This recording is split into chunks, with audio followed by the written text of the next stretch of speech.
Reliance group chairman Anil అంబానీకి enforcement directorate shock ఇచ్చింది. Money laundering case దర్యాప్తులో భాగంగా ఆయన సంస్థలకు సంబంధించిన మరిన్ని ఆస్తులను అటాచ్ చేసింది. తాజాగా అటాచ్ చేసిన ఆస్తుల విలువ 1400 కోట్లకు పైగా ఉండొచ్చని అధికార వర్గాలు తెలిపాయి. ఇప్పటికే 7500 కోట్ల విలువైన ఆస్తులను ఈడీ అటాచ్ చేసింది.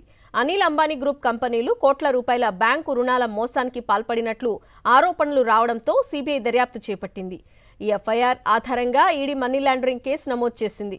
రిలయన్స్ ఇన్ఫ్రా సహా అనిల్ అంబానీకి చెందిన పలు కంపెనీలు 17,000 కోట్లకు పైగా నిధులను అక్రమంగా తరలించినట్లు ఆరోపణలు ఉన్నాయి. మరిన్ని ఆస్తులను అటాచ్ చేసింది. తాజాగా అటాచ్ చేసిన ఆస్తుల విలువ 1400 కోట్లకు పైగా ఉండొచ్చని అధికార వర్గాలు తెలిపాయి. ఇప్పటికే 7500 కోట్ల విలువైన ఆస్తులను ఈడీ అటాచ్ చేసింది. అనిల్ అంబానీ గ్రూప్ కంపెనీలు కోట్ల రూపాయల బ్యాంకు రుణాల మోసానికి పాల్పడినట్లు ఆరోపణలు రావడంతో సిబిఐ దర్యాప్తు చేపట్టింది.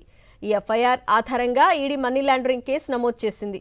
రిలయన్స్ ఇన్ఫ్రా సహా అనిల్ అంబానీకి చెందిన పలు కంపెనీలు 17,000 కోట్లకు పైగా నిధులను అక్రమంగా తరలించినట్లు ఆరోపణలు ఉన్నాయి.